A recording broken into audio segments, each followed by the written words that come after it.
আমার রাজত্বের মাঝখানে একজন মানুষকে আমি তুলে দেব আমার সম্পত্তির অর্ধেকটা। হালকা করে দিয়ে ছেড়ে দাও, হালকা করে থাক, অর্ধেকটা আমি দেব, ছেড়ে দাও। অর্ধেকটা আমার রাজত্বের মাঝখান থেকে কোন একজন বিশেষ ব্যক্তিত্ব যার মধ্যে যোগ্যতা দক্ষতা আছে এমন মানুষকে আমার রাজত্বের অর্ধেকটা তুলে দেব। হে যুবকেরা, এলাকায় ঘেরা পিটিয়ে দিলেন, চারিদিক থেকে হাজার হাজার মানুষ এসে জামায়াত হলো, হাজার হাজার মানুষ উপস্থিত হয়ে গেল। হে তরুণ যুবকেরা, হে আমার মুরব্বিয়ানেরা, শুনে রেখে দিন বাবা, জেনে রেখে দেন মুসলমান, এমন সময় দেখতে পাওয়া যায় ভাই আমার দোস্ত আমার বাদশা ঘোষণা করলো আমার এলাকার মধ্যে, রাজত্বের মধ্যে, আমার দেশের মধ্যে আমি এমন একজন যুবককে চাই যে আমার তিনটে প্রশ্নের উত্তর দিতে পারবে। যদি তিনটে প্রশ্নের উত্তর দিতে পারে তাহলে আমার রাজত্বের অর্ধেকটা তাকে দিয়ে দেব। ভাইরা আমার, বিরাট ব্যাপার। তবে শোনো, যদি আমার কেউ চ্যালেঞ্জ গ্রহণ করে আর যদি উত্তর দিতে না পারে তাহলে জল্লাদকে বলবো রেডি থাকতে, তাকে ফাঁসি কাস্টে তুলে আর ফাঁসি দিয়ে। আচ্ছা বলুন তো, সবাই প্রথম ভেবেছিল হ্যাঁ আমরা উত্তর দেব, যেই বলেছে উত্তর যদি সঠিক না হয় তাহলে ফাঁসি হবে, আর কেউ এগোয়নি। 10 হাত এগিয়ে 5 হাত পিছিয়ে গেছে, বুঝতে পারছো? সামনের দিকে এগিয়ে সব পেছনের দিকে চলে গেছে। বাদশা আবার ঘোষণা করছে, কেউ আছো আমার চ্যালেঞ্জটা গ্রহণ করার মতো? কেউ আছো আমার চ্যালেঞ্জটা গ্রহণ করার মতো? কেউ আছো? যদি তিনটে প্রশ্নের উত্তর আমার দিতে পারো আমার রাজত্বের অর্ধেকটা আমি তাকে দিয়ে দেব। হে তরুণ যুবকেরা, আর কেউ এগোতে পারে না। যখন বাদশা বলে দিয়েছে যদি উত্তর দিতে না পারো তাহলে জল্লাদকে বলবো তাকে সুলিতে চড়িয়ে দিতে, ফাঁসিটা দিয়ে দিতে। সেই সময় বাদশা যখন আওয়াজ দিয়েছেন কেউ কোনো কথা বলার ক্ষমতা না, সবাই স্তব্ধের মতো দাঁড়িয়ে আছে, বসে আছে। তাদের মাঝখান থেকে একটা যুবক উঠে হাতটা তুলে দিয়েছে, দিয়ে বলে বাদশা আমি আপনার চ্যালেঞ্জটা গ্রহণ করলাম। বাদশা মুচকি হেসে বলছে, বাচ্চা শুধু শুধু কেন জীবনটা দেবে? ঠিক করে বলো, হ্যাঁ ডিসিশন ঠিকভাবে নাও। যুবকটা বলছে বাদশা জাহাপনা, আমার বাপও নাই, মাও নাই, আমার ভাইও নাই, বোনও নাই, আমি হলাম এতিম, আমার আগেও কেউ নাই, পরের কেউ নাই। বেঁচে থাকাই কি আর না বেঁচে থাকাই কি? বেঁচে থাকলে যদি সঠিক উত্তর হয় তাহলে আমি বাদশা হয়ে যাব, আর মরে গেলে সব গল্প ফুরিয়ে গেল, ফাঁসি হয়ে যাবে, সব গল্প ফুরিয়ে গেল। তাই অনেক ভাবনা চিন্তা করে আপনার চ্যালেঞ্জটা গ্রহণ করেছি। বাদশা বলছে বাচ্চা তবে শোনো, আমার প্রথম প্রশ্ন। বলে কি? বলে ওই জিনিসটা কি যা অনেক মূল্যবান কিন্তু পয়সা দিয়ে কেনা যায় না, এমন জিনিসটার নাম তুমি বলো। এটা হলো আমার 1 নাম্বার প্রশ্ন। ওই জিনিসটা কি যা অনেক মূল্যবান কিন্তু পয়সা দিয়ে কেনা যায় না? এটা হলো 1 নাম্বার। 2 নাম্বার, ওই জিনিসটা কি যা বিশাল শক্তিশালী কিন্তু মানুষ কন্ট্রোল করতে পারে? যা বিশাল শক্তিশালী কিন্তু মানুষ কন্ট্রোল করতে পারে। ওই জিনিসটা কি যা মানুষের থেকে শক্তিশালী কিন্তু মানুষ সেটাকে কন্ট্রোল করতে পারে? এটা হলো আমার 2 নাম্বার প্রশ্ন হলো। আর 3 নাম্বার হলো, হে যুবক শুনে রেখে দাও, পৃথিবীর মধ্যে সবচেয়ে সত্য, সবচেয়ে বড় সত্য আর সবচেয়ে বড় মিথ্যাটা কি? এই 3টে প্রশ্নের উত্তর তুমি দাও। বলেন তো দেখি, কারো মাথায় কি এরকম প্রশ্নের উত্তর আছে? ওই জিনিসটা কি যা অনেক মূল্যবান কিন্তু যাকে কেনা যায় না, এমন জিনিস কি? বলে অনেক মূল্যবান কিন্তু কেনা যায় না। আপনাদের মধ্যে কেউ উত্তর দিতে পারবেন? বলেন তো দেখি। আর বলেন ভাইয়ারা, আমার তরুণ যুবকেরা, আমার মুরব্বিয়ানরা, আপনারা বলেন। তরুণ যুবকেরা বাস্তব দিক থেকে বলেছেন, তো উনি তো আর ইমানি দিক থেকে বলেননি, উনি তো আর ইসলামের দিক থেকে বলেননি, বুঝতে পারছেন? উনি বাস্তব দিক থেকে বলেছেন যে ওই জিনিসটা কি যেটা অনেক মূল্যবান কিন্তু কেনা যায় না, ওই জিনিসটা কি? 2 নাম্বার, ওই জিনিসটা কি যা মানুষের থেকে শক্তিশালী কিন্তু মানুষ নিয়ন্ত্রণ করলে করতে পারে, ওই জিনিসটা কি? আর পৃথিবীর সবচেয়ে বড় সত্য আর বড় মিথ্যাটা কি? ভাইরা আমার, ভয়ঙ্কর প্রশ্ন। 3টে প্রশ্নের উত্তর দিতে হবে। সেই সময় ওই যুবক ছেলেটি বলল, বাদশা জাহাপনা, আপনার 3টে প্রশ্নের উত্তর আমি দিয়ে দেব, কিন্তু আমাকে একটু সময় আপনাকে দিতে হবে, আমাকে একটু সময় আপনাকে দিতে হবে। সেই সময়টা যদি আপনি দেন আমি আপনার প্রশ্নের উত্তর দেব। আর এই সময়টা দেওয়ার জন্য একটা দ্রুতগামী ঘোড়া আমাকে দিতে হবে। আমি বড় গরিবের সন্তান, আমার কিছুই নাই, আমার ঘোড়া নাই, আমার বাড়ি নাই, আমার জায়গা জমি নাই। আপনি আমাকে একটা ঘোড়া দেবেন যাতে আমি এক প্রান্ত থেকে অন্য প্রান্তে যেতে পারি, আমি বিভিন্ন জায়গায় সফর করতে পারি। আমি নির্দিষ্ট সময়ের মধ্যে আপনার কাছে ফিরে এসে আপনার 3টে প্রশ্নের উত্তর দেব। বাদশা চিন্তা করলো, কেউ তো উত্তর দিতে পারছেই না, এ বেটা যদি বলছে উত্তর দেব তো একটা সুযোগ দেওয়া যাক, দেখা যাক কি হয়। তো একটা ঘোড়া না হলে নেবে, ঠিক আছে যাও, এই মন্ত্রী একটা ঘোড়া দিয়ে দাও, ভালো একটা ঘোড়া দিয়ে দেওয়া হলো। ওই যুবক ছেলে ঘোড়ায় চেপে, ভাই আমার যাওয়ার আগে বললো, বাদশা জাহাপনা কদিন সময় দিচ্ছেন? বলে যাও, তোমাকে 1 মাস সময় দিচ্ছি, তোমাকে 1 মাস সময় দিচ্ছি, 1 মাসের মধ্যে তোমাকে এসে উত্তর দিতে হবে 3টে। তবে মনে রাখবে, তুমি জাল ছিঁড়ে পালালেও পুকুর ছিঁড়ে পালাতে পারবে না। ভেবো না ঘোড়া নিয়ে তুমি বিদেশ চলে যাবে, আমার সৈন্যরা সেখান থেকে তোমাকে খুঁজে নিয়ে এসে ফাঁসি কাস্টে চড়াবে।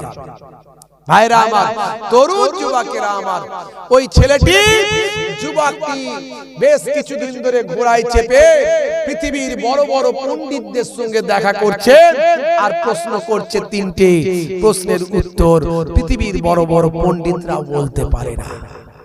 চিন্তায় পড়ে যাচ্ছে কোনটা হবে। হে তরুণ যুবকেরা, আর মাত্র হাতে কয়েকটা দিন সময়, আর কয়েকটা দিন মাত্র সময় আছে। বন্ধুরা আমার, তরুণ যুবকেরা, হে আমার মুরব্বিয়ানেরা, শুনে রেখে দিন বাবা, জেনে রেখে দেন মুসলমান, এমন সময় লক্ষ্য করা যায় ছেলেটির মনটা বড় খারাপ। আমার প্রশ্নের উত্তর তো কেউ দিতে পারলো না, 3টে প্রশ্নের উত্তর তো কেউ বলে দিতে পারছে না। বাদশা নিশ্চয় আমাকে ফুসুলি কাস্টে চড়াবে, নিশ্চয় আমাকে ফাঁসি কাস্টে চড়িয়ে দেবে। হে যুবকেরা, মনটা খারাপ নিয়ে মরুভূমির উপর দিয়ে সফর করেন, মরুভূমি ধুধু মরুভূমি। হে যুবকেরা শুনে রেখে দেন, মরুভূমিতে দ্রুত গতিতে ঘোড়ায় নিয়ে ছুটে বেড়াচ্ছেন। দেখেন মরুভূমির উপরে একটা কুঁড়ে ঘর দেখতে পান, সেই কুঁড়ে ঘরটা দূর থেকে মরীচিকার মতো দেখা যায়, যত দূর যায় মনে হচ্ছে আরো সরে যায়। অনেক কষ্টে কুঁড়ে ঘরের সামনে যখন পৌঁছালেন, গিয়ে দেখেন একজন দরবেশ মানুষ কুঁড়ে ঘরের সামনে বসে একটা বিড়ালকে নিয়ে কুঁড়ে ঘরের সামনে বসে আছে। একজন দরবেশ মানুষ কুঁড়ে ঘরের সামনে বসে আছে। তখন ওই কুঁড়ে ঘরের সামনে বসে দরবেশ একটা পাত্র থেকে খাবার খাচ্ছে, ওই পাত্র থেকে মুখ দিয়ে বিড়ালটাও খাচ্ছে। বিড়ালও যেই পাত্রে খায়, দরবেশও সেই পাত্রে খায়।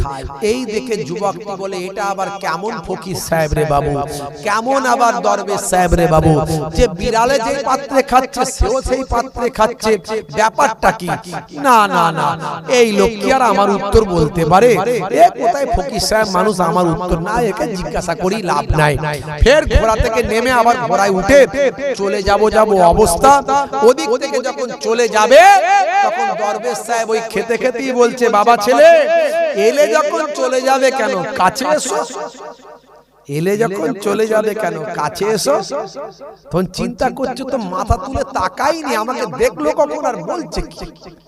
যাই দেখি কি হয় বলে আবার ঘোড়া থেকে নেমে পড়ে কাছে গিয়ে বসলো। দরবেশ খাচ্ছে, মাথা তুলে তাকায়নি। ছেলেটি বলছে, বাবা আমি বড় বিপদে পড়েছি, হাতে মাত্র কয়েকটা দিন সময়, আমার ফাঁসি হয়ে যাবে, 3টে প্রশ্নের উত্তর চাই। তখন দরবেশ খাওয়া দাওয়া কমপ্লিট করে বলে, তোমার 3টে প্রশ্নের উত্তর চাই, কিন্তু এত সহজে তো পাবে না, এত সহজে উত্তর পাবে না। উত্তর একটা একটা করে পাবে, একটা উত্তর তোমার দেব, শোনো, বাকি উত্তর পরে হবে। তুমি একসঙ্গে 3টে প্রশ্নের উত্তর পাবে না। 1 নাম্বার তোমার প্রশ্নটা কি বলো? তখন বাদশাকে বাদশার সেই 1 নাম্বার প্রশ্নটা বলেছিল যে, দরবেশ সাহেব, বাদশা আমাকে 3টে প্রশ্ন দিয়েছে, আমার কিছুই নাই, আমার এখন একমাত্র স্বপ্ন যদি আমি অর্ধেকটা রাজত্ব পেয়ে যাই তাহলে আমার জীবনটা ধন্য হয়ে যাবে, না হলে আমার তো আগেও কিছু নাই পরেও কিছু নাই, ফাঁসি কাস্টে দিয়ে দেবে, মরে যেতে হবে। তখন ভেবেছিলাম ফাঁসি নালে চেপেই যাব, এখন যত দিন আসছে তত ভয় পাচ্ছি, মনে হয় ফাঁসি আমার হয়ে যাবে, হাই রে হাই, আমি আর সহ্য করতে পারি না। দরবেশ সাহেব, আমি কিন্তু মরতে চাই না, এখন আমার বড় ভয় লাগছে, আমাকে প্রশ্নের উত্তর দিন। আমার প্রথম প্রশ্নটা ছিল, আমাকে বাদশা বলেছিল সেই জিনিসটা কোন জিনিস যা অনেক মূল্যবান, যা অনেক মূল্যবান কিন্তু কেনা যায় না, এটা আমার প্রথম প্রশ্ন। দরবেশ সাহেব তখন বললেন, শোনো হে ছেলে, আজকে তোমার একটাই আমি তোমাকে উত্তর দেব, মনে রাখবে এটা তো সামান্য প্রশ্ন, এটা তো এমন কিছুই প্রশ্ন নাই, তোমাকে কেউ বলতে পারেনি, বলে না, বড় বড় পণ্ডিতদের জিজ্ঞাসা করছি বলতে পারেনি, বলে শোনো, এই প্রশ্নের উত্তর হবে টাইম, এই প্রশ্নের উত্তর হবে সময়, যে সময় হলো খুবই মূল্যবান কিন্তু যাকে অর্থ দিয়ে কেনা যায় না, সময়কে কোনোদিন কিনে রাখতে পারবেন না, সময় অটোমেটিক বেরিয়ে চলে যাবে, সময় সময়ের মতো চলে যাবে। যাও তুমি এই প্রশ্নের উত্তরটা আগে দিয়ে আসো, আরো কিছুদিন সময় চেয়ে আসো, একসঙ্গে তোমার 3টে প্রশ্নের উত্তর বলা যাবে না। হে যুবকেরা, বন্ধুরা আমার, শোনেন, এমন সময় দেখা যায় সেই ছেলেটি দরবেশ সাহেবকে সালাম করলো, স্যালুট জানালো, ধন্যবাদ জানালো, সঙ্গে সঙ্গে ঘোড়ায় চেপে দ্রুত গতিতে আরাবিয়ান ঘোড়া ছুটিয়ে চলে গেল রাজদরবারে। রাজদরবারে স্তব্ধ পরিবেশ, রাজদরবারের মাত্র কয়েকটা সময় আছে, কয়েকটা দিন সময় আছে, রাজা থেকে শুরু করে ভাই আমার বড় বড় রাজার রাজদরবারের অতিথিরা, দায়িত্বপ্রাপ্ত ব্যক্তিরা সেখানে তারা আলোচনায় মগ্ন আছে। হে যুবকেরা, সেই সময় ছেলেটি স্তব্ধ পরিবেশে ঢুকে পড়ল, রাজার সামনাসামনি চলে গেল, রাজা মশাইকে গিয়ে বলল, হে রাজা মশাই, আমি 3টে প্রশ্নের উত্তর এখন দিতে আসিনি, তার পরিবর্তে একটা প্রশ্নের উত্তর আমি আপনার দিতে এসেছি। বলে তাই বলো। কিন্তু ছেলেটি বলল, বাদশা জাহাপনা, আমি আপনার একটা প্রশ্নের উত্তর দিয়ে আরো কিছুদিন সময় চাই। রাজা মশাই বললেন, বাদশা বললেন, শোনো, একটা প্রশ্নের উত্তর যদি সঠিক হয় তোমাকে আরো কিছুদিন সময় বাড়িয়ে দেব। ছেলেটি বলল, শুনুন, আপনার প্রথম প্রশ্নের উত্তরটা হলো সময়, টাইম, জোরে বলুন সুবহানাল্লাহ। প্রথম প্রশ্নের উত্তর হলো টাইম, সময়। সময় খুবই মূল্যবান কিন্তু তাকে পয়সা দিয়ে কেনা যায় না। ভাইরা আমার, বাদশা বলল, ঠিক বলেছো। আরে বাপ রে বাপ, তোমার কথা যুক্তি আছে, দারুণ তথ্য দিয়েছো, অবাক করা তথ্য, সত্যি সঠিক উত্তর হবে। সবাই অ্যাকসেপ্ট করে নিল। বাদশা বললেন, আমি খুশি হলাম, যাও তোমাকে আরো কিছুদিন সময়, এত তারিখ পর্যন্ত বাড়িয়ে দিলাম, তবে মনে রাখবে একটাও যদি উত্তর ভুল হয় ফাঁসি কাস্টে চড়তে হবে তোমার। হে যুবকেরা, আবার মরুভূমির উপর ঘুরতে ঘুরতে সেই দরবেশের সামনে চলে গেলেন। সেই দরবেশের সামনে যখন পৌঁছালেন, ভাইরা আমার, তিনি আবার অবাক হয়ে গেলেন, বিব্রত বোধ করলেন। ওই দরবেশ ভাই আমার বিড়ালটাকে কোলে নিয়ে বসে আছেন, আর বিড়ালের খাবারের সঙ্গে নিজের খাবার খাচ্ছেন, যে খাবারটাই বিড়ালও মুখ দিয়ে খায়, সেই খাবারটা নিজেও তুলে তুলে খায়। এটা দেখে ওই যুবক ছেলেটি বড় বিব্রত হলো। তার মধ্যে নেগলিজেন্সি এলো, ঘৃণা ভাব এলো। এ কেমন দরবেশ রে বাবু? কিন্তু নিরুপায় এই দরবেশই তো আমাকে সঠিক উত্তর দিয়েছে। দরবেশকে সালাম দিয়ে বসে পড়ে, ও দরবেশ জাহাপনা, আমার দ্বিতীয় এবং তৃতীয় প্রশ্নের উত্তরটা আপনি দিয়ে দেন। ভাইরা আমার, তরুণ যুবকেরা, হে আমার মুরব্বিয়ানেরা, এমন সময় দরবেশ সাহেব বললেন, শোনো, হে শুনে রেখে দাও, জেনে রেখে দাও, তোমার দ্বিতীয় প্রশ্নের উত্তর তোমাকে দেব বলেছিলাম, তবে শুনে রেখে দাও। দ্বিতীয় প্রশ্নের উত্তর হলো, তোমার নাফস, যে নাফস হলো অনেক শক্তিশালী, যে নাফস হলো অনেক শক্তিশালী, মানুষের থেকে মানুষকে ধ্বংস করে দেয় নাফস, মানুষকে বরবাদ করে দেয়। নাফসের খেয়ালে চলে একটা মানুষের সম্মান নষ্ট হয়ে যায়, নাফসের কথা শুনে একটা মানুষ বরবাদ হয়ে যায়। নাফস হলো মানুষের থেকে বড় শক্তিশালী, কিন্তু নাফসকে মানুষ কন্ট্রোল করলেও করতে পারে, যদি চেষ্টা করে নাফসকে কন্ট্রোল করা যায়। নাফসকে কন্ট্রোল করা যায় না, যায় না? যদি কেউ চেষ্টা করে আমি নাফসকে কন্ট্রোল করব, নাফস আমাকে বলছে অন্যায় কাজ করতে, আমি করব না। কোরআন হাদিসের জ্ঞান থাকলে সে পারবে নাফসকে কন্ট্রোল করতে। আর নাফস হলো মানুষের থেকেও শক্তিশালী, মানুষকে অন্যায় পথে চালনা করে মানুষকে ধ্বংস করে দেয়, বড় বড় ব্যক্তিদেরকে ফিনিশ করে দেয়। ভাইরা আমার, তরুণ যুবকেরা আমার, মুরব্বিয়ানেরা আমার, এই এপিস্টাইন ফাইল আপনারা নাম শুনেছেন, এপিস্টাইন ফাইল, জাফরি এপিস্টাইন, এই ফাইল আপনারা জানেন মার্কেটে আউট হয়েছে। হাজার হাজার পৃষ্ঠার ফাইল, যে ফাইলটা তৈরি করেছে জাফরি এপিস্টাইন, যে হলো ভাই আমার মোসাদের একজন গোয়েন্দা, সারা পৃথিবীকে সে কন্ট্রোল করতে চায়। একটা দেশ সারা পৃথিবীকে কন্ট্রোল করতে চায়, এই মোসাদের এজেন্ট হিসাবে জাফরি এপিস্টাইন ভাই আমার ক্যারিবিয়ান সাগরের একটা দ্বীপ, সেন্ট থমাস দ্বীপ, সেই সেন্ট থমাস দ্বীপে একটা বিশাল বাংলো তৈরি করে সেখানে পৃথিবী থেকে বিভিন্ন জায়গা থেকে ছোট ছোট নারী, শিশুদের, বাচ্চাদের, নাবালিকা নারীদেরকে কিডন্যাপ করে তুলে নিয়ে বিক্রি করে কিনে নিয়ে সেখানে চলে যাওয়া হতো।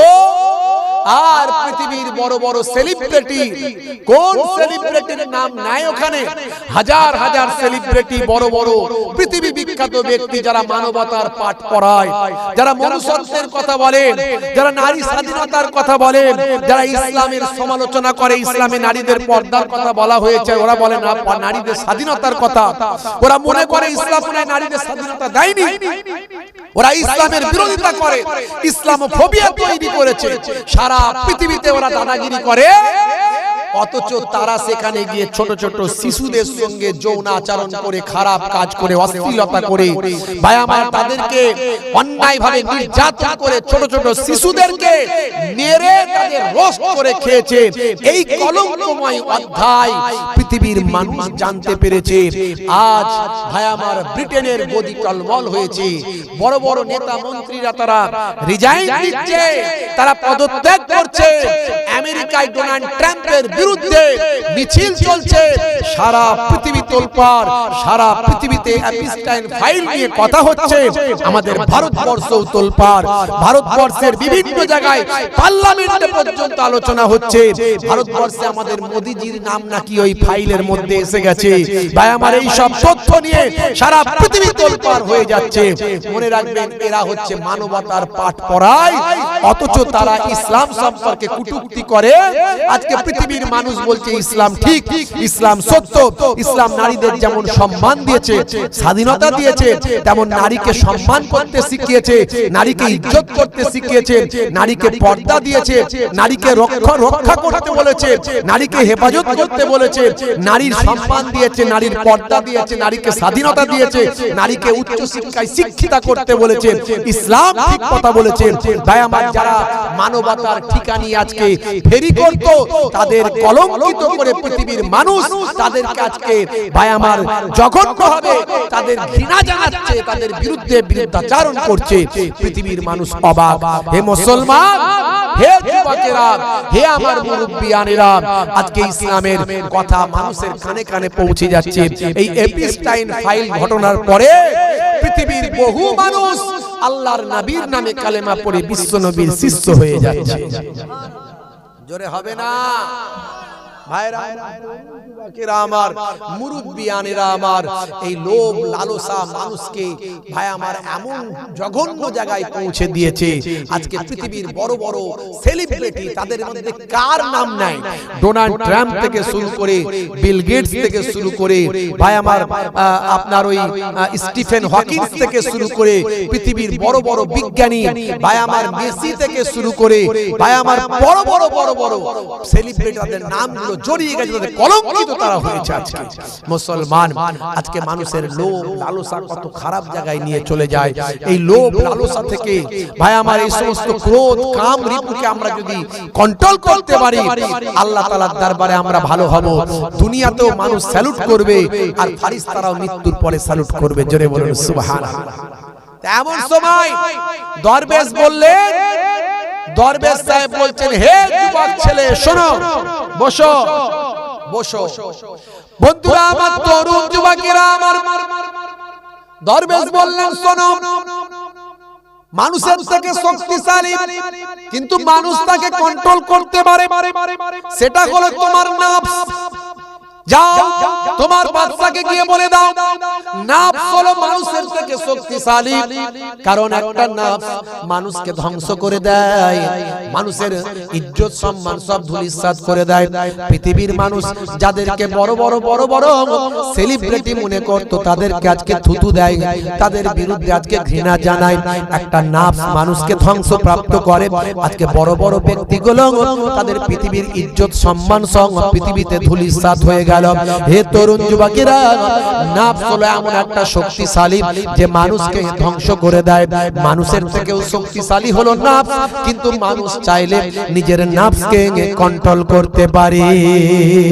হে তরুণ যুবকেরা, যুবকটি আনন্দে আত্মহারা হলো, তাড়াতাড়ি ঘোড়ায় চেপে পড়ল, চেপে গিয়ে রাজ দরবারে তড়িৎ গতিতে পৌঁছে গেল। সেখানে গিয়ে রাজ দরবারে গিয়ে বাদশা জাহাপনাকে সালাম দিল। বাদশা জাহাপনা, সালাম, আমি আপনাকে জানাতে চাই, বাদশা জাহাপনা, আপনার দ্বিতীয় প্রশ্নের উত্তর আমি নিয়ে এসেছি। আপনার দ্বিতীয় প্রশ্ন যেটা ছিল সেটা হলো, এমন কোন জিনিস যে মানুষের থেকে শক্তিশালী, মানুষের থেকে শক্তিশালী কিন্তু মানুষ চাইলে সেটাকে নিয়ন্ত্রণ করতে পারে? এই প্রশ্নের উত্তর হলো, আমার আপনার প্রত্যেকের মানুষের নফস। নফস আমার আপনার থেকে শক্তিশালী, চাইলে আমাকে আপনাকে ধ্বংস করে দিতে পারে। নফস আমাকে আপনাকে পরিচালিত করে, খারাপ পথে পরিচালিত করে ধ্বংস করতে পারে, কিন্তু আমরা চাইলে, মানুষ চাইলে নফসকে কন্ট্রোল করতে পারি। বাদশা বলল, ঠিক বলেছ। তোমার 2 নাম্বার প্রশ্নের উত্তর হলো, জনগণ খুশি হয়ে গেল। বাদশা বলল, আমি তোমাকে অ্যাকসেপ্ট করলাম, তুমি তো একবারে বিজয়ের দোরগোড়ায় পৌঁছে গেছো, বিজয়ের কাছাকাছি পৌঁছে গেছো। হে তরুণ যুবকেরা, হে আমার মুরব্বিয়ানেরা, যুবকটা আনন্দে আত্মহারা হলো। সে চিন্তা করল, এই বিশাল সাম্রাজ্যের অর্ধেকটা আমার হবে, মাত্র আর কিছু, আর একটা প্রশ্নের উত্তর দিলে আর মাত্র অল্প দিন, তারপরে আমি পেরে যাব। হাতে মাত্র আর 5টা দিন সময়, যাও তাড়াতাড়ি 3 নাম্বার প্রশ্নের উত্তরটা তুমি নিয়ে আসো। যা তাড়াতাড়ি যাও, 3 নাম্বার প্রশ্নের উত্তর নিয়ে আসো, আমি আমার কথা রাখবো। বাদশা বলছে। আবার দ্রুত গতিতে আরাবিয়ান ঘোড়া ছুটিয়ে চলে গেল সেই মরুভূমির প্রান্তরে গিয়ে দরবেশের কুঠরির সামনে গিয়ে হাজির। দেখছে দরবেশ সাহেব জমিনের উপর বসে বসে তার ওই কাঠি দিয়ে ওই মরুভূমির উপরে কি যেন আঁকছেন, কি যেন লিখছেন, কি যেন করছেন। আর তার পাশেই তার ভাই আমার ওই পোষা বিড়ালটা আছে, আর তিনি বসে আছেন। সামান্য খাবার ওখানে রাখা আছে, সেটা হলো দুধ। সেই দুধটা ভাই আমার বিড়ালটা খাচ্ছে, তিনিও একটু খাচ্ছেন, বিড়ালটাও খাচ্ছে, তিনিও একটু খাচ্ছেন। আবার দেখে ছেলেটির একটা ঘৃণা বোধ হলো, এ কেমন দরবেশ রে বাবু, যে বিড়ালের ঝুটো খাচ্ছে, বিড়ালের যেখানে মুখ দিয়ে খায় দরবেশও সেখানে খায়, এ কেমন দরবেশ রে বাবু। তখন যতই হোক নিরুপায়, উপায় তো নাই, আর একটা প্রশ্নের উত্তর দিতে পারলে অর্ধেক রাজত্ব। তো ভাই আমার যা হয় হবে, 3য় প্রশ্নের উত্তর নিতে হবে। এমন সময় ভাই আমার দরবেশ সাহেবের কাছে নেমে গিয়ে সালাম দিয়ে বলে, দরবেশ সাহেব আমার 3 নাম্বার প্রশ্নের উত্তরটা আপনি দয়া করে বলে দেন। আমি একেবারে দোরগোড়ায় পৌঁছে গেছি। বাদশা ভীষণ খুশি, বলে শোনো অত সহজে তো 3 নাম্বারটা বলবো না, দুটো বলে দিয়েছি, তৃতীয়টা হবে না। দ্বিতীয়টা এমনি বলবো না, বলতে গেলে তো আমাকেও কিছু পেতে হবে না। বলে কি চান বলুন? সোনা চান সোনা দেব, সম্পদ চান সম্পদ দেব, আর আমি অর্ধেকটা রাজত্বের ক্ষমতা পাবো। কি চাইবেন আপনি বলুন। দরবেশ বলে আমার ওসব কিছু লাগবে না। বলে তাহলে কি লাগবে? বলে এই যে দুধটা এখানে আছে, যে দুধটা আমি খেয়েছি, যে দুধটা বিড়াল খেয়েছে, বাকি দুধটা তুমি খেয়ে নাও। সর্বনাশ, নাক ছিটকাচ্ছে, বিড়ালের মুখ দিয়া দুধ আপনি আমাকে খেতে বলছেন? রাম শোনো, তোমার মনে আছে অহংকার, তোমার মধ্যে আছে লোভ লালসা। আমি চাই তোমার লোভ লালসা অহংকারটা তোমার দূর হয়ে যাক। তুমি না খেলে উত্তর আমি বলবো না। ভাইরা আমার, দরবেশ মানুষ, তার কি চায়? তার কিছু লাগবে না। সে তো জানে এই দুনিয়া ক্ষণস্থায়ী, পরকাল চিরস্থায়ী। যেটুকু আমার দরকার সেটুকু নিতে হবে, ঠিক আছে, কিন্তু অতিরিক্ত অতিরঞ্জিত করার কোনো জায়গা নাই। পৃথিবী ছেড়ে সবাইকে যেতে হবে। আপনার যতটুকু দরকার ততটুকু করুন। ছেলে মেয়েদের জন্য একটু করে কারে দিলেন, বাবা ওদের একটু দরকার, ভালো করে থাকবে, ভালো করে খাবে, জীবন যাপন করবে, আল্লাহ বিল্লাহ করবে। তার মানে আপনাকে ভাই আমার চুরি ডাকাতি করে ব্যবসা বাড়াতে হবে, চুরি ডাকাতি করে বিল্ডিং করতে হবে, ধাপ্পাবাজি করে মিথ্যা কথা বলে ভেজাল মাল বিক্রি করে কালো বাজারি করে বড় জায়গা করতে হবে, বড় মার্কেট করতে হবে। ওই কালো বাজারি করে চিটিংবাজি করে মেরে জোচ্চুরি করে ওই মার্কেট জায়গা জমি যা করলেন সব লস। ওটা কোনো আপনার লাভ হবে না। আপনি মরে গেলে ওর জন্য শাস্তি আপনাকে ভোগ করতে হবে। কি লাভ আছে? যতটুকু দরকার হকের দেখবেন জীবনটা ধন্য হয়ে যাবে। এমন সময় নিরুপায় যুবক বলল, হে দরবেশ, দরবেশ সাহেব, আপনি আমাকে এই দুধটা খেতে বলছেন, আমাকে বড় ঘৃণা লাগছে। দরবেশ বলেন, শোনো, তোমাকে আমি যে উত্তরগুলো বলে দিচ্ছি, তোমার কাছ থেকে আমি অন্য কিছু চাই না। আমি চাই তোমার মধ্যে থেকে ঘৃণা দূর হোক, অহংকার দূর হোক, তাকাব্বুরি দূর হোক, আমিত্বটা দূর হয়ে যাক। তুমি সাধারণ মানুষ হয়ে যাও, সিম্পল মানুষ হয়ে যাও। পৃথিবীটা ক্ষণস্থায়ী, পরকালটা চিরস্থায়ীটা তুমি বুঝে যাও। তোমার ভিতর থেকে আমিত্বটা নষ্ট হয়ে যাক, তোমার ভিতর থেকে অহমিকাটা দূর হয়ে যাক, তোমার ভিতর থেকে লোভ লালসাটা দূর হয়ে যাক। এরই জন্য আমি তোমাকে এই বিড়ালের মুখ দেওয়া, আমার মুখ দেওয়া বিড়ালের মুখ দেওয়া দুধটা খেতে বলেছি। এই দুধটা যদি না খাও তাহলে তোমার 3 নাম্বার প্রশ্নের উত্তর আমি দেব না। ছেলেটি বলল, মহাবিপদ, একেবারে দোরগোড়ায় পৌঁছে গেছি, তবে বাবা কি কথা বলবো, যা হয় হবে। নাক টিপে দুধটা খেয়ে নিলাম। ভাই আমার, বিড়ালে খাওয়া দুধ নাক টিপে খেয়ে নিলাম। ভাই আমার, দোস্ত আমার, হে তরুণ যুবকেরা, এত বড় বড় গোপলা বিড়াল, বুঝতে পারছেন, গোপ ডুবিয়ে দুধ খায়। সেই গোপলা বিড়ালের দুধ নাক টিপে খেয়ে নিয়ে বলে, ও দরবেশ সাহেব, বলেন এবার আপনার প্রশ্ন, আমার প্রশ্নের উত্তরটা এবার দিয়ে দেন। হে তরুণ যুবকেরা, সেই সময় দরবেশ বলেন, হে যুবক শোনো, তুমি যে দুধটা খেলে, এবার তুমি বলো তোমার ভিতরে কি অহংকার আছে, তাকাব্বুরি আছে, আমিত্ব আছে, তোমার ভিতরে কি লোভ আছে, লালসা আছে? তুমি চিন্তা করো, তোমাকে আজকে এই দুধটা খেতে হচ্ছে তোমার রাজত্বের জন্য। ওই রাজত্ব নিয়ে তোমার কি লাভ? ওই রাজত্ব তুমি ভোগ করবে কি করে? ওই রাজত্ব তুমি কদিনের জন্য পাবে? তোমার ওই রাজত্ব কি লাভ হবে? এই রাজত্ব তোমাকে কোন জায়গায় পৌঁছে দেবে? তোমার মধ্যে সেই লোভ লালসা অহংকার তোমাকে কোন জায়গায় পৌঁছাবে? হে যুবক শোনো, হে যুবক একটু ভাবো, একটু চিন্তা করো। যুবক বলল, দরবেশ সাহেব, এই দুধটা খাবার পরে আমার অনুভূতি চেঞ্জ হয়ে গেছে। আমার কাছে মনে হয়েছে এই পৃথিবীতে আর কিছু নাই। আমি সামান্য ওই সম্পদের জন্য আজকে আমি দারবেদার করেছি। আজকে আমি ছুটে বেরিয়েছি লোভ লালসার জন্য। আর আপনার কাছে এসে আমার জীবনটা পাল্টে যায়, আপনার আখলাক চরিত্রে আমি মুগ্ধ হয়ে যাই। আপনি কত সরল, সঠিক ভাবে, সহজ ভাবে জীবন যাপন করছেন, আমি মুগ্ধ হয়। আপনি আজকে কত শিক্ষা আমাকে দিলেন, আমি মুগ্ধ হয়ে যাই। আমার মনে হচ্ছে ওই লাভ লোভ লালসা আমার জীবনে আর কোনো দাম নাই। তবে শুনে রাখুন, এমন সময় দরবেশ বললে, হে যুবক, লোভ লালসা তোমার কাছ থেকে চলে গিয়েছে, এটা আমি খুশি হলাম। যাও যাও, তোমার 3 নাম্বার প্রশ্নের উত্তরটা আমি তোমাকে বলে দিচ্ছি, যাও। তবে ওই বাদশার 3 নাম্বার প্রশ্ন ছিল, এই পৃথিবীর সবচেয়ে বড় সত্য কি আর সবচেয়ে বড় মিথ্যা কি? যাও তোমার বাদশাকে গিয়ে বলবেন, এই পৃথিবীর সবচেয়ে বড় সত্য হলো মানুষকে মৃত্যুবরণ করতে হবে, মারা যেতে হবে, এটা হলো সবচেয়ে বড় সত্য।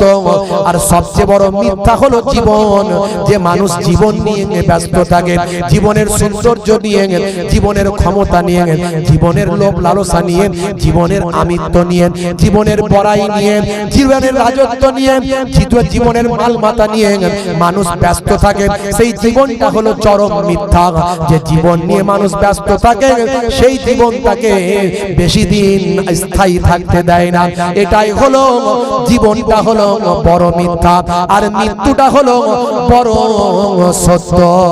পৃথিবীর বড় সত্যটা, পৃথিবীর বড় মিথ্যাটা তোমার বাদশাকে গিয়ে তুমি জানিয়ে দাও। এই জীবন, যে জীবন আমরা নিয়ে ব্যস্ত থাকি, এটা কিন্তু বড় মিথ্যা। আপনি এখনই মারা যেতে পারেন। আপনি কালকে একটা 3000 স্কয়ার ফিটের মার্কেটে ছাদ ঢালাই করবেন, সব রেডি করে ফেলেছেন একেবারে। ভাই আমার বালি, স্টোন চিপ, ভাই আমার ছাদের আপনার কি বলবো, লোহা ফোহা বিছিয়ে সব রেডি করে ফেলেছেন। মিস্ত্রি সকালবেলা আসবে, আপনার জীবন আরো কত সুন্দর হবে। রাত্রে 12টার সময় বুকে পেন হলো, হঠাৎ করে দুবার বুকটা হিট হিট মেরে আছে না নাই। এই জীবন বড় মিথ্যা, এই জীবন বড় মিথ্যা। আর মৃত্যু যারা মনে করে আমরা মনে হয় সারা জীবন বাঁচবো, কোটি কোটি বছর বাঁচবো, আমরা এই জীবনটাকে নিয়ে খুশি করে থাকবো, আমাদের মনে হয় মৃত্যু হবে না, এটা বড় মৃত্যুটাই হলো বড় সত্য। যাও গিয়ে বাদশাকে বলে দাও। রাজ দরবারে চলে গেল ছেলেটি, মনটা বড় খারাপ। সত্যি তো এই মৃত্যুই তো বড় সত্য, আর জীবনই তো বড় মিথ্যা। আমি কিসের পিছনে ছুটছি? রাজত্বের জন্য ছুটছি। রাজত্ব তো বড় মিথ্যা, ওটা তো জীবন। ছেলেটির মনটা বড় খারাপ। কি আমাকে শিক্ষা দিল দরবেশ? এই চিন্তা করে রাজ দরবারে গেল বটে, কিন্তু মনটা তার মারা, আনন্দের লেশ তার মধ্যে নাই। রাজ দরবারে গিয়ে বলে, বাদশা যা আপনা, বাদশা সালামত, আমার সালাম নিন। 3 নাম্বার প্রশ্নের উত্তর নিয়ে এসেছি, টাইম এখনো বাকি আছে, ঠিক সময়তে এসেছি। পালিয়ে আমি যাইনি, ঘোড়া নিয়ে দেশ বিদেশে চলে যাইনি, আমি আমার প্রস্তুতি নিয়ে এসেছি। আমি বলতে না পারলে নিশ্চয়ই ফাঁসি কাস্টে ঝুলবো। তবে বাদশা সালামত, আপনার 3 নাম্বার প্রশ্ন ছিল, বলো এই পৃথিবীর সবচেয়ে বড় সত্য কি? বলো এই পৃথিবীর সবচেয়ে বড় মিথ্যা কি? এই পৃথিবীর সবচেয়ে বড় সত্য হলো মৃত্যু, আর এই পৃথিবীর সবচেয়ে বড় মিথ্যা হলো জীবন। এই হলো আপনার উত্তর। বাদশা সালামত, বাদশা জাহাপনা খুশি হয়ে বলল, তুমি ঠিক বলেছো, সত্য বলেছো। হে যুবক, বলো বলো বলো, শোনো, দাঁড়াও দাঁড়াও দাঁড়াও। সবাই আনন্দিত হয়ে গেল। বাদশা নিজের গলা থেকে মুক্তার হাতটা বের করে ছেলেটির গলায় যখন পরাতে যাবে, ছেলেটি বলল, বাদশা সালামত, এসব আর কিছু লাগবে না, এসব আর আমার কিছু লাগবে না। বলে, বলো কি ছেলে? হে ছেলে, বলো কি তুমি? যার জন্য এত কষ্ট, এত পরিশ্রম, আমি তোমাকে আমার রাজত্বের অর্ধেকটা দেবো, আর তুমি বলছো এসব কিছু লাগবে না? বলে, শুনুন, এই 3টে প্রশ্নের উত্তর খুঁজতে গিয়ে আমার জীবন পাল্টে গেছে। আমার মধ্যে যে লোভ লালসা ছিল, আমার মধ্যে যে জীবন নিয়ে, আমার মধ্যে যে জীবন নিয়ে বেঁচে থাকার দীর্ঘদিনের এই চিন্তা ছিল, আমি বুঝে গেছি এই জীবন যখন তখন নিভে যাবে। মৃত্যুই হলো সত্য, জীবন হলো মিথ্যা। আমি সব বুঝে গেছি। বাদশা সালামত, আমি এই সাম্রাজ্য নিয়ে শাসন করার আমার আর কোনো ইচ্ছা আকাঙ্ক্ষা নাই। আমি এখন মহান স্রষ্টার আশায়, আমি মহান স্রষ্টার নেশায় জীবনকে অতিবাহিত করব, আর পরকালের জন্য চিন্তা করব। আমি পরকালের জন্য চিন্তা করব, আর আমি আমার দরবেশের কাছে থাকবো। জোরে বলুন সুবহান। জোরে হবে না? তরুণ যুবকেরা, এটা একটা ওয়াকিয়া, এটা একটা ঘটনা। আমি সেই ঘটনাটা বলে আপনাদের বোঝানোর চেষ্টা করছি। আমরা কিন্তু সেই মিথ্যা জীবন নিয়ে আমরা ছুটে বেড়াচ্ছি। আজ মারা গেলে কাল দুদিন হয়ে যাবে। আসুন আজ থেকে প্রতিজ্ঞা করুন নামাজি হবেন, আজ থেকে প্রতিজ্ঞা করুন রাসূলের সুন্নাত ওয়ালা হবেন, আজ থেকে প্রতিজ্ঞা করুন আল্লাহ ওয়ালা হবেন, ভালো মানুষ হয়ে যাবেন, মানুষকে ঠকাবেন না, কষ্ট দেবেন না, স্ত্রীর সঙ্গে খারাপ ব্যবহার করবেন না, পিতামাতার সঙ্গে খারাপ আচরণ করবেন না, প্রতিবেশীর সঙ্গে খারাপ আচরণ করবেন না, কোন রকম মানুষের সঙ্গে অন্যায় করবেন না, ছোটদের কষ্ট দেবেন না। কারণ এই জীবনটা কিন্তু বড় মিথ্যা। পৃথিবীর সবচেয়ে বড় মিথ্যা হলো এই জীবন। এখনই জীবন প্রদীপ নিভিয়ে যেতে পারে, সব কিছু আপনার পড়ে রয়ে যাবে। কেন আপনি মানুষকে ধোঁকা দেবেন, কষ্ট দেবেন? কেন ওজনে ঠকাবেন? কেন দু নম্বরই করবেন? শুধু বেঁচে থাকার জন্য যেটুকু দরকার আপনারা করতে হবে করুন, কিন্তু সেটা ন্যায়ের উপরে, হকের উপর হোক, মিথ্যার উপরে নয়। আল্লাহ রাব্বুল আলামিন আমাদের হেদায়েত দান করুন, নামাজি বানিয়ে দেন, রোজাদার বানিয়ে দেন। সামনে রোজা আসছে, রোজা রাখতে হবে। রোজার মধ্যেও সায়েন্স আছে, আমি এর আগে বলেছি, প্রত্যেকেই রোজা রাখবেন, সুন্নত ওয়ালা আল্লাহ করে দেন। বলুন আল্লাহুম্মা আমিন, বলুন আল্লাহুম্মা আমিন। ভাইরা আমার, বিদায় নেব।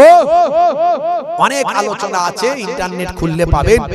প্রায় কিছু কম বেশি 30,000 বক্তব্য আছে, একটা দুটো নয়, 30,000 বক্তব্য আছে, কিছু কম বেশি।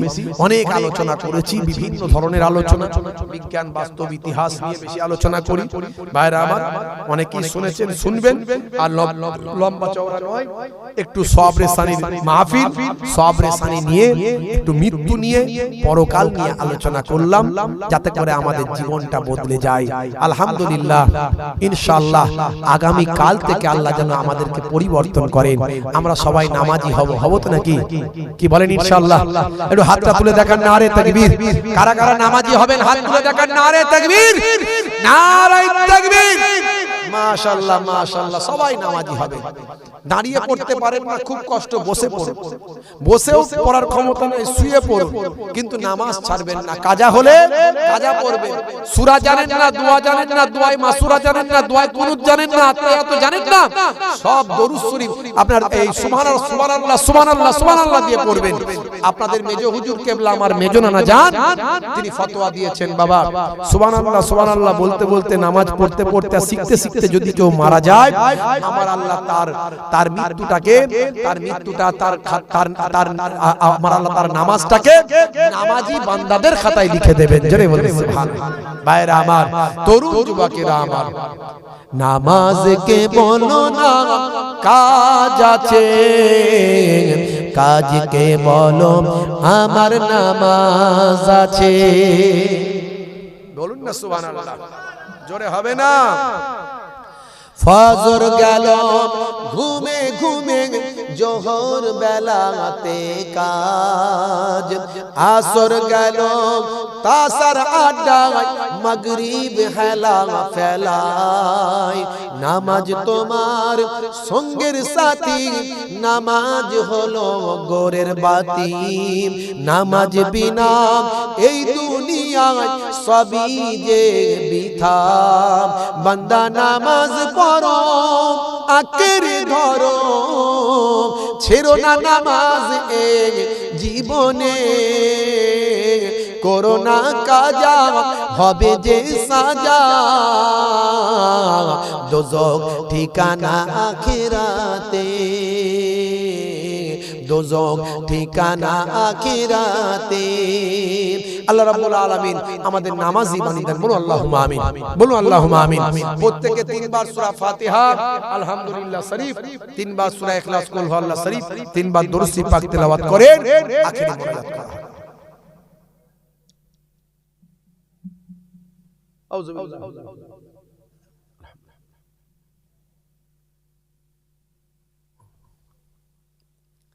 إياك نعبد وإياك نستعين اهدنا الصراط المستقيم صراط الذين أنعمت عليهم غير المغضوب عليهم.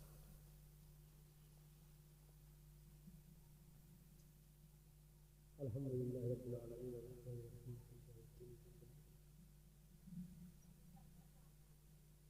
صراط الذين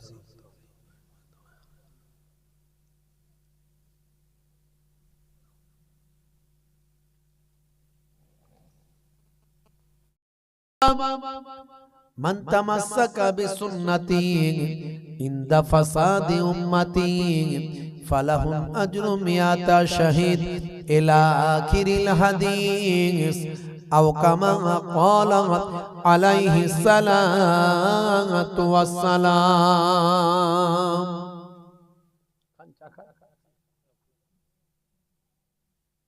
وعن أبي هريرة قال قال لعن رسول الله صلى الله عليه وسلم الرجل يلبس لبسة المرأة والمرأة تلبس لبسة الرجل إلى آخر الحديث أو كما قال عليه الصلاة والتسليم।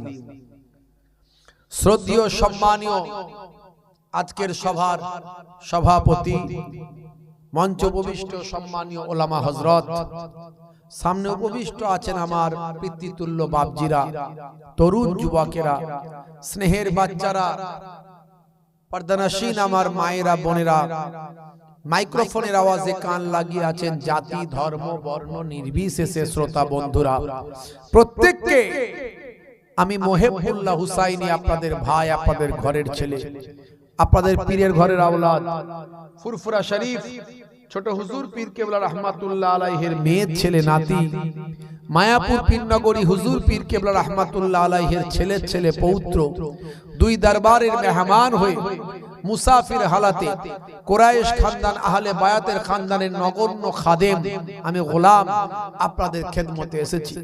দু চার কথা আলোচনা করে দোয়া নিয়ে বিদায় নেব। আল্লাহ রাব্বুল আলামিন আমাদের নেক নিয়তকে কবুল ও মঞ্জুর করুন, বাড়িওয়ালা সাহেবানদের নেক নিয়তকে কবুল ও মঞ্জুর করুন, বলুন আল্লাহুম্মা আমিন। পেতাম খোদার রাহে ধন বিলায়ে দিতাম, দুনিয়ার বুকে লাথি মেরে কবরে আসিতাম। নানা জান ছোট হুজুর কেবলা কবিতা কিন্তু বলতেন। ভাইরা আমার,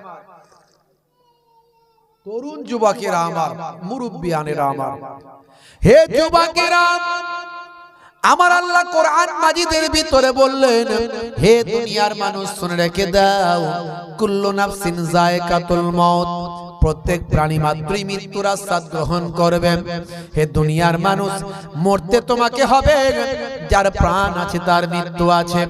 আমার আল্লাহ বলছেন বান্দারে, হে দুনিয়ার মানুষ শুনে রেখে দাও, বাল তুসিরুনাল হায়াতাদ দুনিয়া ওয়াল আখিরাতু খায়রুম ওয়া আবকা। হে তরুণ যুবকেরা, আল্লাহ বলছেন বান্দারে, এই দুনিয়া হলো তোমাদের জন্য ক্ষণস্থায়ী, আর পরকালটা হলো তোমাদের জন্য চিরস্থায়ী।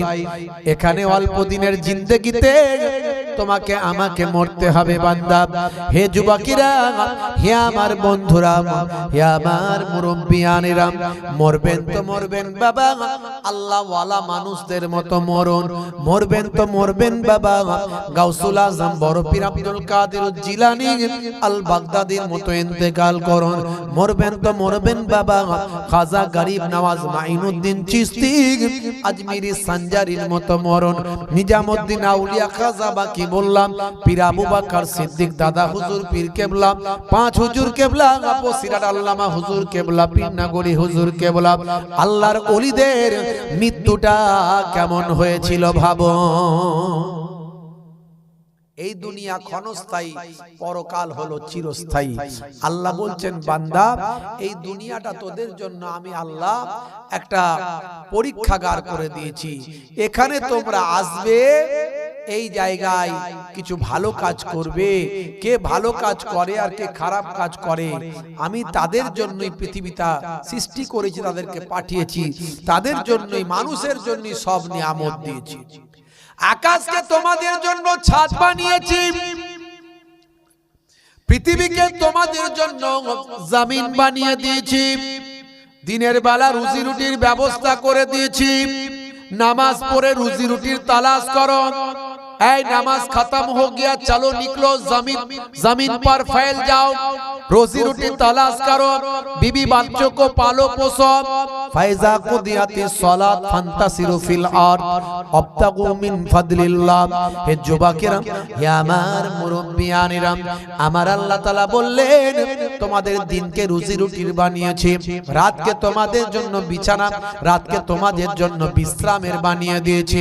তোমরা রাতের বেলা অন্ধকারের ভিতরে তোমরা ঘুমাবে। আল্লাহর কথার মধ্যে হিকমা আছে, আল্লাহর কথার মধ্যে সায়েন্স আছে, আমার আল্লাহর কথার মধ্যে বিজ্ঞান আছে, আমার আল্লাহর কথার মধ্যে বাস্তবতা আছে। পৃথিবীর বড় বড় ওয়াতার পণ্ডিতেরা আল্লাহর কোরআন নিয়ে গবেষণা করে দয়ার নবীর জীবনী পড়ে তারা বিশ্ব নবীর শিষ্য হয়েছে। কেসিয়াস কেলে থেকে টাইসন, গ্যারি মিলার থেকে জেনিফার মাইকেল জ্যাকসন, ইলিমা দিমাত্রিয়াঙ্কো, মিস্টার ডিউ ডেভিস থেকে মিস্টার ব্রেইল, লরেন্স ব্রাউন থেকে শুরু করে রিচমন্ড ভাই আমার হাসিম আমলা থেকে জুনায়েদ জামশেদ মঈন আলী খান, সেখান থেকে সাদিও মানে, পৃথিবীর বড় বড় নায়ক আর গায়ক, খেলোয়াড়, প্লেয়ার, সেলিব্রিটিরা আজকে বিশ্ব নবীর শিষ্য। আপনি অবাক হয়ে যাবেন। আমি অনেক আলোচনা করেছি, আপনারা শুনেছেন, জানেন। আজকে সব রেসানির মাহফিল সেই বিষয়ে আলোচনা, বেশি লম্বা চওড়া নয়। ভাইরা আমার, তরুণ যুবকেরা আমার, আল্লাহর কথার মধ্যে কত বড় হিকমা, কত বড় বিজ্ঞান, পৃথিবীর মানুষ অবাক হয়ে যায়। আল্লাহ বললেন বান্দারে, হে তরুণ যুবকেরা, হে আমার মুরব্বিয়ানেরা, শুনে রেখে দাও।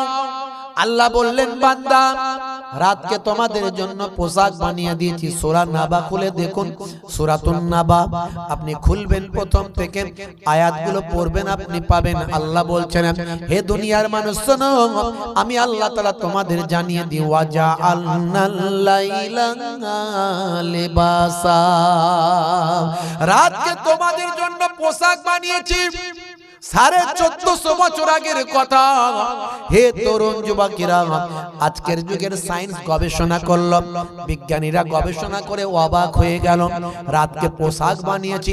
পোশাকের কাজ হলো শরীরকে ঢেকে রাখা, না ফাঁকা রাখা। আপনারা বলবেন শরীরকে ফাঁকা রাখা পোশাকের কাজ, কথা ঠিক না ভুল? জোরে বলেন। সবাই বলছে ঠিক নাকি? শরীরকে পোশাকের কাজ কি শরীরকে ফাঁকা রাখা, তাই তো নাকি? ঠিক তো নাকি? তা আপনারা ঠিক বলছেন কেন? ঢেকে রাখা। তাহলে পোশাকের কাজ হলো শরীরকে ঢেকে রাখা। আল্লাহ বলছে রাতকে তোমাদের জন্য পোশাক বানিয়েছি, মানে রাতের বেলা এমন ভাবে থাকবে যেন রাত তোমাদের ঢেকে রাখে। তার মানে কি? তার মানে অন্ধকারে ঘুমাবে, তাই তো নাকি? আর হাদিসের মধ্যে আল্লাহ নবী ডাইরেক্ট বলেছেন, যখন রাতের বেলা ঘুমাতে যাবে লাইট বন্ধ করবে, মিটে গেল ঝামেলা। নবী একদম ব্যাখ্যা করে দিয়েছেন। 1450 বছর কেটে গেল। 1450 বছর আগে যে সময় আল্লাহ বলেছেন, নবী বলেছেন, সে সময় কোনো সায়েন্স ছিল না, নাসা ছিল না, ইসরো ছিল না, আইজাক নিউটনের জন্ম হয়নি, গ্যালিলিও পৃথিবীর জমিনে আসেনি। হে তরুণ যুবকেরা, স্টেথোস্কোপ, ব্যারোমিটার, থার্মোমিটার তৈরি হয়নি। হে যুবকেরা, প্যাথোলজি হয়নি, আল্ট্রাসাউন্ড হয়নি, ইউএসজি মেশিন হয়নি, এক্সরে মেশিনের তৈরি হয়নি। বাবা ভাইরা আমার, তরুণ যুবকেরা, বিভিন্ন রকম ভাই আমার মেডিকেল সায়েন্সের যন্ত্রপাতি তৈরি হয়নি। স্টেথোস্কোপ, ব্যারোমিটার, থার্মোমিটার আবিষ্কার হয়নি। বাপ 1450 বছর আগে আমার আল্লাহ বললেন, রাতকে তোমাদের জন্য পোশাক বানিয়েছি, অর্থাৎ অন্ধকারের ভিতরে ঘুমাবে। পোশাকের কাজ হলো শরীরকে ঢেকে রাখা। তুমি অন্ধকারের ভিতরে ঘুমাবে, রাত যেন তোমাদের ঢেকে রাখে। নবী বললেন ঘুমানোর সময় লাইটটা বন্ধ করবে। 1450 বছর পার হয়ে গেল, বিজ্ঞানের ডেভেলপমেন্ট হলো। আজকের বিজ্ঞানীরা গবেষণা করে বলছে, মানুষ যখন ঘুমায় অন্ধকারের ভিতরে ঘুমানো উচিত। অন্ধকারের ভিতরে যদি মানুষ ঘুমায়, মাথার পেছন সাইড থেকে একটা হরমোন বের হয়। এই হরমোনটার নাম হলো মেলাটোনিন হরমোন। এই হরমোনটা অন্ধকারের ভিতরে ঘুমাতে হবে, তবেই হরমোনটা বের হবে। এই হরমোনটা বের হয়ে রক্তের সঙ্গে মিশে যায়। রক্তের সঙ্গে মিশে গিয়ে আমার আপনার শরীরকে ক্যান্সারের মতো ভয়ঙ্কর জীবাণু থেকে রক্ষা করে দেয়। দেখছেন? এটা তো একটা উদাহরণ দিলাম, কম বেশি 50টা এরকম উদাহরণ আমার হৃদয়ে আছে। আমি অনেক ইন্টারনেটে পাবেন, বলে দিয়েছি, কম বেশি অনেক বলেছি। সবের মধ্যে সায়েন্স আছে, বিজ্ঞান আছে। নবী বলেছেন ডান দিকে কাত হয়ে ঘুমাতে 1450 বছর আগে, এর মধ্যে সায়েন্স আছে বলেছি। নবী বলেছেন হ্যাচ্চ করে আলহামদুলিল্লাহ বলতে, এর মধ্যে সায়েন্স আছে বলেছি। নবী বলেছেন বসে পেচ্ছাপ করতে, সায়েন্স আছে। পবিত্রতা অর্জন করতে বিজ্ঞান আছে। বসে পানি পান করতে সায়েন্স আছে। আসসালামু আলাইকুম দিয়ে ওয়ালাইকুম আসসালাম বাস্তবতা আছে। ভাই আমার কত বলবো, নামাজের মধ্যে দারুণ ব্যায়াম আছে। ভাই আমার যে 5 ওয়াক্ত নামাজি হবে, যদি ঠিকঠাক নামাজ পড়ে, আল্লাহ যেমন পড়তে বলেছে, নবী যেমন বলেছে, এই নামাজি বান্দা তার মেন্টালি মানে তার ব্রেন এত সুন্দর থাকবে। সায়েন্স গবেষণা করে বলছে নামাজি বান্দা কোনোদিন পাগল হতে পারে না। আর 5 ওয়াক্ত নামাজ পড়লে তার শরীরে কোনো ভাই আমার একটা অনেক বয়স পর্যন্ত তার শরীর ভালো থাকবে, রোগ আসতেই পারে না। আর আমাদের দেশের নামাজি মানে তো বুঝতে পারছেন, যখন আর চলাফেরার ক্ষমতা নাই, পরিস্থিতি খুব খারাপ, একটা পা দুনিয়াতে একটা পা কবরেতে, তখন বলে আর কি করা যাবে রে বাবু, কাজকর্ম নয়, যত নামাজি পড়ি, এখন নামাজ পড়ি মরি। কথা ঠিক না ভুল? নামাজ পড়ি মরি। আমাদের দেশের লোকেদের এই অবস্থা। নবী বলেছিল 10 বছর বয়স থেকে নামাজ পড়তে হবে, 7 বছর বয়স থেকে নামাজি বানাও, না হলে 10 বছর বয়স হলে ঘাকতে দিয়ে নামাজি বানাও। ছোটবেলা থেকে নামাজি বানাতে বলেছিল, আর আমরা সেই নামাজি না হয়ে সারা জীবন নামাজ পড়লো না, বুড়ো বয়স, আর কোনো ক্ষমতা নাই, ওয়াকেজ হয়ে গেছে, বলে মরবি তো মরবি, নামাজ পড়ি মর। কথা ঠিক না ভুল? তাহলে এই নামাজি আর কি সুস্থ থাকবে? সে তো সব অসুস্থ নেওয়ার পরে নামাজি হয়েছে। কথা ঠিক না ভুল? হ্যাঁ, 100 জনের 95 জন 5 ওয়াক্ত নামাজ পড়ে না। ভালো করে খবর নিন আপনি, আপনাদের এখানে অবশ্য সবাই পড়ে মনে হয়। কথা ঠিক না ভুল? হ্যাঁ জান না বাপ, রাগ করছেন নাকি আমার কথায়? ভাইরা আমার, তরুণ যুবকেরা আমার, মুরব্বিয়ানেরা আমার, 100 জনের 95 জন নামাজ পড়ে না। অথচ আল্লাহ বলেছিল নামাজ পড়লে তোর কোনো অভাব হবে না। নামাজ পড়লে তোর কোনো অভাব হবে না।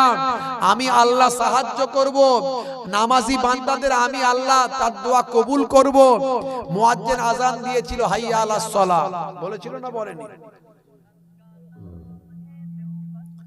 মুয়াজ্জিন আযান দিয়েছিল হাইয়া আলাস সালাম, হাইয়া আলাস সালাম,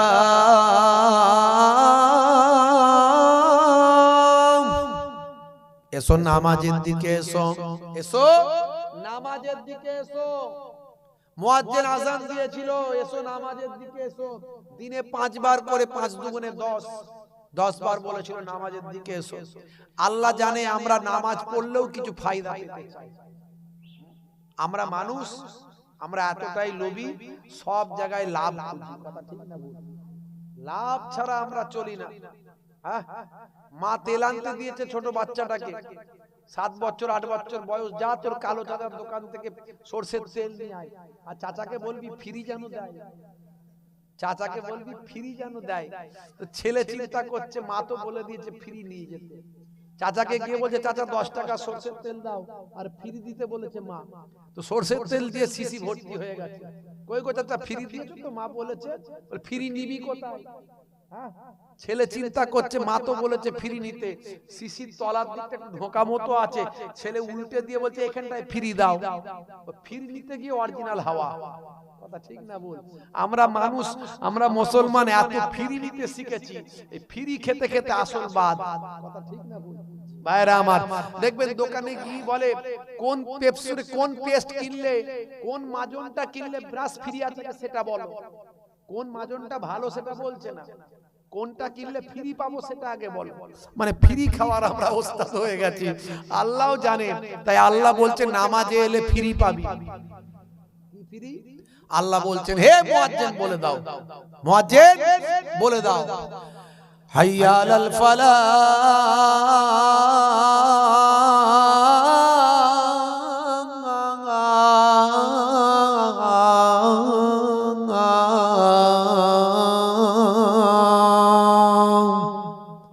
নামাজ এলে আমি আল্লাহ তোমাকে কামিয়াবিটা ফিরিয়ে দেবো। জোরে বলুন সুবহানাল্লাহ। তুমি লাভ পাবে, কামিয়াবি পাবে, কল্যাণ পাবে। কিসের কল্যাণ? ব্যবসা করো, ব্যবসার কল্যাণ। চাষ করো, চাষের কল্যাণ। চাকরি করো, চাকরির ডেভেলপমেন্ট, প্রমোশন। তোমার শরীর অসুস্থ, শরীরের সুস্থতার জন্য দোয়া চাও, সেটা পাবে।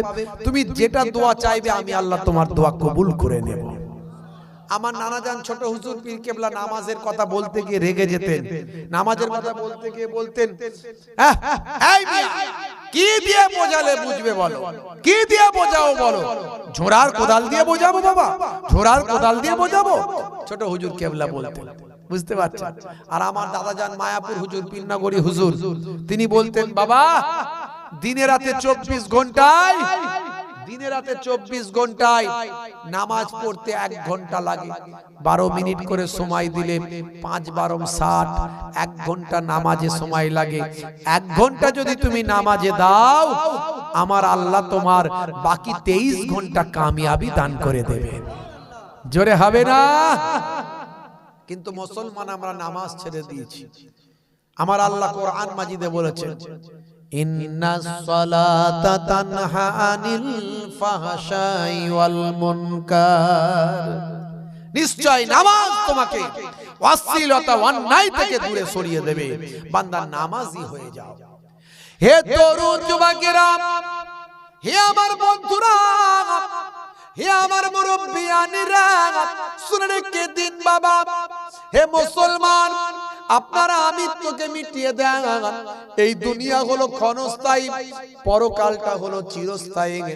আমার আল্লাহ বলছেন, বান্দা এত নিয়ামত তোমাকে দিলাম, তোমার জন্য জমিনকে বিছানা বানালাম, রাতকে তোমার জন্য বিশ্রামের করলাম, দিনের বেলা রুজি রুটির ব্যবস্থা করে দিলাম। ওরে বান্দা শুনে রেখে দাও, জেনে রেখে দাও, সূর্যকে তোমার কাছে আলো করে পৌঁছে দিলাম। সূর্যের আলোতে অন্ধকার দূর হয়ে যায়। আবার আমি আল্লাহ সূর্যকে ঢেকে দিয়ে রাত বানিয়ে দিলাম। হে দুনিয়ার মানুষ শুনে রেখে দাও, তোমরা যাতে শান্তিতে বসবাস করতে পারো, তার জন্য আমি আল্লাহ তোমাদের জোড়ায় জোড়ায় সৃষ্টি করলাম। ওয়া খালাকনাকুম আজওয়াজা। হে তরুণ যুবকেরা, হে আমার বন্ধুরা, হে আমার মুরব্বিয়ানিরা, শুনে রেখে দিন বাবা। হে মুসলমান, একটু লক্ষ্য করুন। আল্লাহ বললেন, বান্দারে এত নিয়ামত তোমাকে দিলাম, আমি পৃথিবীর মধ্যে মানুষকে সর্বাপেক্ষা শ্রেষ্ঠত্ব দান করলাম। সর্বাপেক্ষা শ্রেষ্ঠ হলো মানুষ।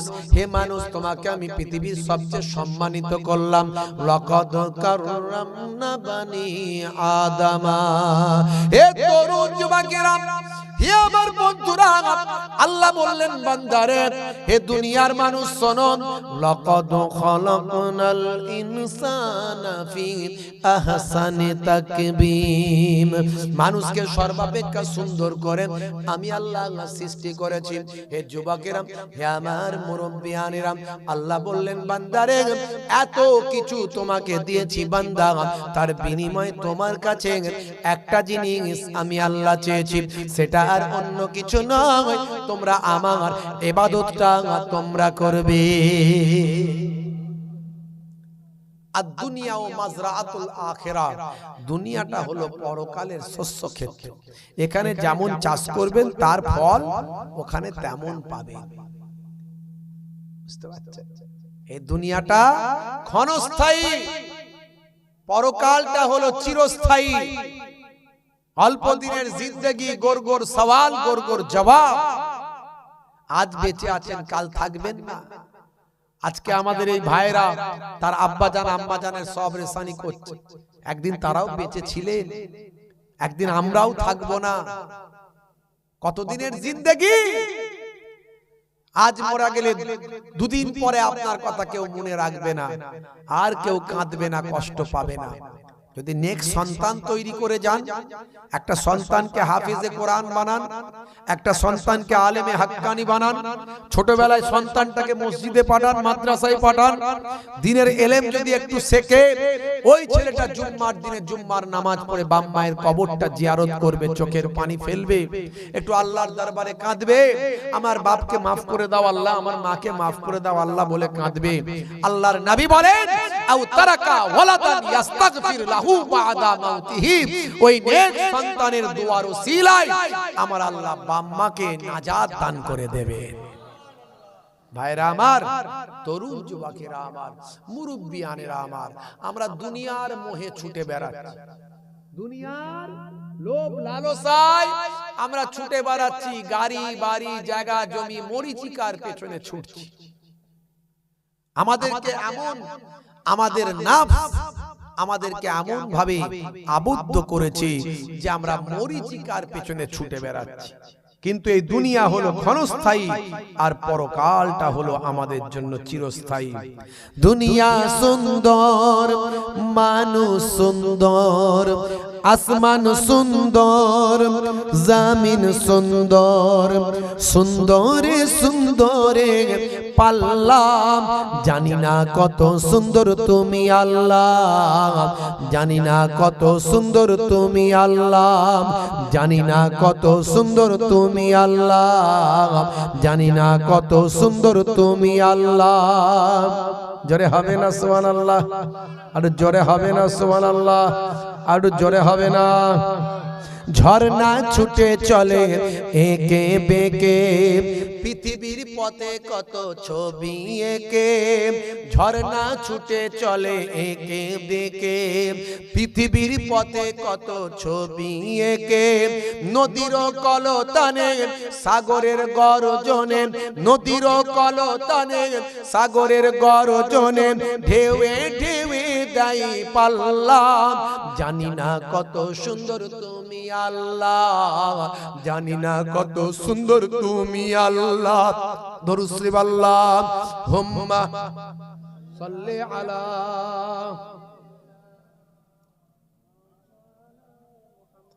ওয়া আলা আলিহি।